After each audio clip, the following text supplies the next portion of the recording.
está o teu coração? Eu espero que esteja bem. Vamos conversar sobre assuntos da alma? Hoje mais uma vez aqui em Cabriúva, cidade da prosperidade celestial, cidade do Glória. Você conhece Cabriúva? Uma cidade maravilhosa. E eu queria aproveitar essa oportunidade para compartilhar uma história com vocês. Entre os anos de 1980 e 90, quem conhecia essa região aqui, eu acho que era impossível alguém não conhecer o Hermelindo de Cabriúva. Ele era ancião da Congregação Cristã no Brasil. Foi um dos homens mais virtuosos e fervorosos que eu já conheci na face da terra. Um homem cheio de Deus, cheio da palavra e cheio de obras e milagres para contar. E um desses milagres que eu ouvi da sua boca, eu gostaria de contar. Você já viu milagres? Eu já tive a oportunidade de ver milagres e apalpar com meus ouvidos. E esse foi um dos milagres. Porque para mim, o maior milagre que pode haver na face da terra é a conversão da alma do homem. É quando Deus pega um homem, uma alma e converte ao seu evangelho. Ele nos contou, ele tinha um jeito assim, ele era um caipirão, mas um caipirão assim, como eu vou dizer, ele não desdenhava sobre seus desejos, nem sobre as suas ansiedades, ele não desdenhava, ele era muito honesto. Pelo menos o pouco tempo que nós conhecemos ele era uma pessoa que dava para ver que nas suas palavras realmente não havia enganos, era um verdadeiro israelita a quem não há dolo, como disse o Senhor Jesus a Natanael. E um dia ele nos contou, ele não desdenhava, porque ele nos contou que quando Deus levantou ele para cooperador, ele tinha um desejo muito grande de ser ancião. E ele não negava isso para ninguém. Ele falou para nós, ele tinha um jeito caipirão. Nós não via a hora, irmão, de ser ancião. Então Deus preparou, levantou ele como ancião. Depois de uns anos como cooperador, porque na congregação não há pastores.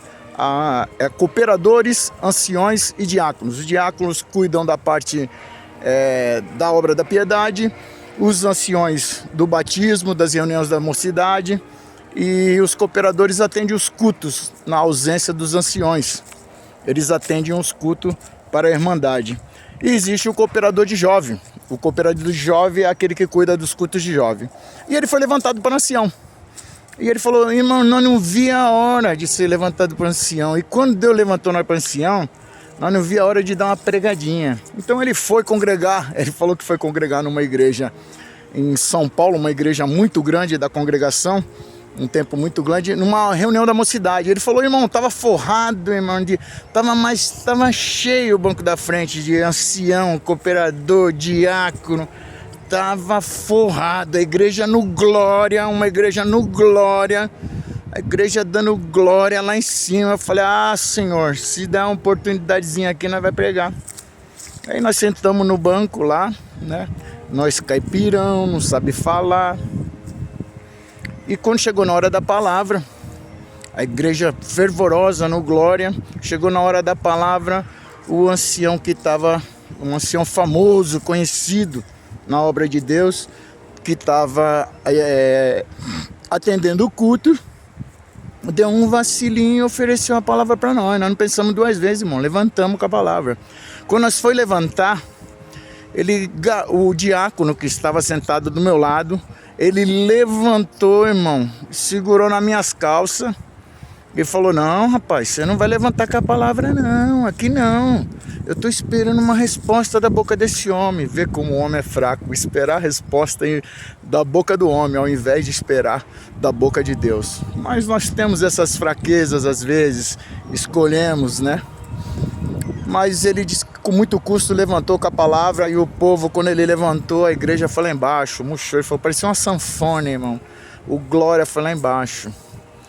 Mas quando ele anunciou a palavra, ele falou: foi pior ainda. 5 de São Marcos, o endemoniado ganareno, irmão.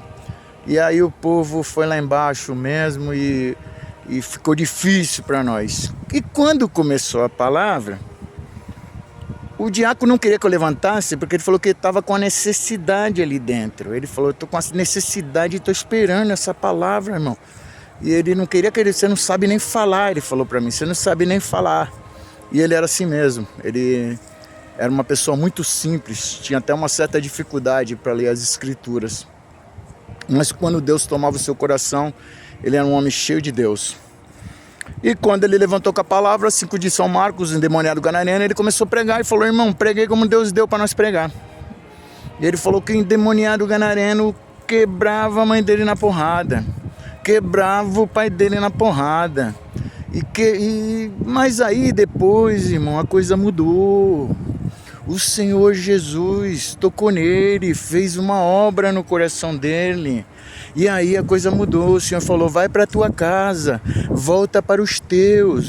Ele não queria, ele queria ficar com o Senhor Jesus, mas o Senhor Jesus, não, vai lá e testifica para os teus a obra que eu fiz no teu coração. E ele foi, mas quando ele estava chegando perto de casa, irmão, ele foi chegando, a mãe dele foi vendo ele de longe e começou a dizer assim, ai meu Deus, meu filho, a mãe com a costa tudo arrebentada, tudo de tanto que o filho batia nela. Mas quando ele viu ela de longe, a mãe dele foi correr e falou, não mãe, não corre não, mãe, agora a coisa mudou, o Senhor Jesus tocou na minha mão.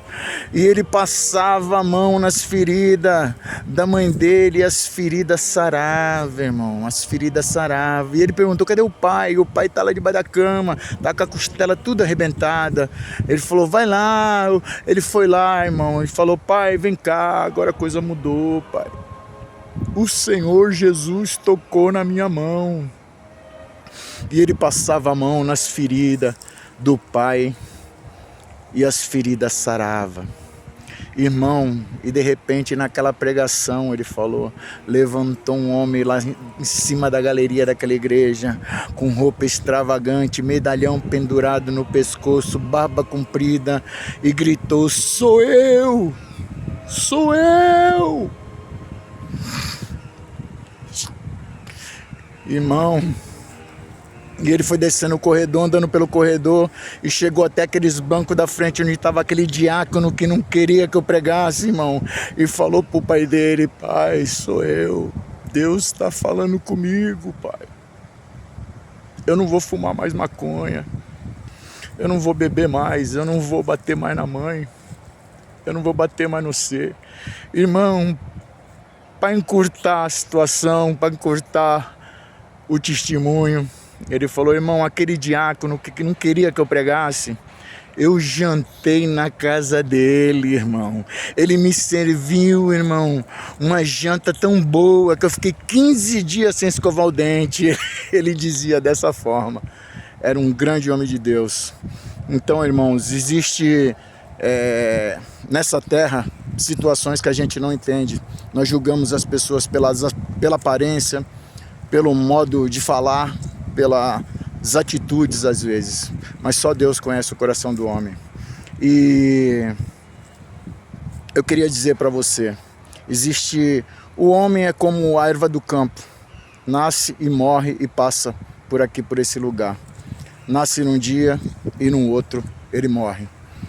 Mas existem certos homens que passaram pela terra, que foram realmente predestinados, homens de Deus, predestinados por Deus para anunciar a palavra e para ver coisas gloriosas nessa terra.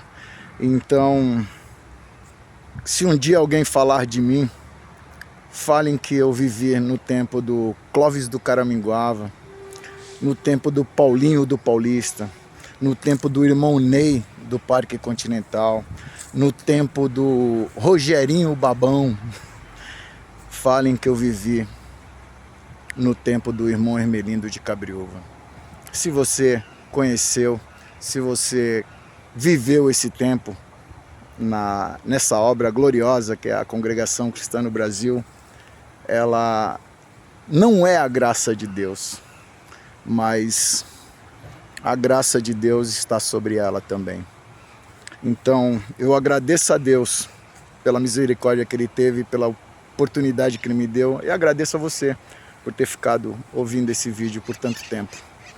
Eu sei que não é por vanglória, nem por vaidade, mas é por estar aqui nesse lugar. Me lembro dessas coisas e toca muito o meu coração esse lugar aqui. Que Deus abençoe tua casa, tua vida, tua família. Abençoe teus amigos, perdoe teus inimigos, pois eles não sabem o que fazem. Que somente Deus, por Jesus Cristo, seja eternamente louvado. Amém. Não para de dar glória não, hein? Dá glória que essa bicharada vai embora.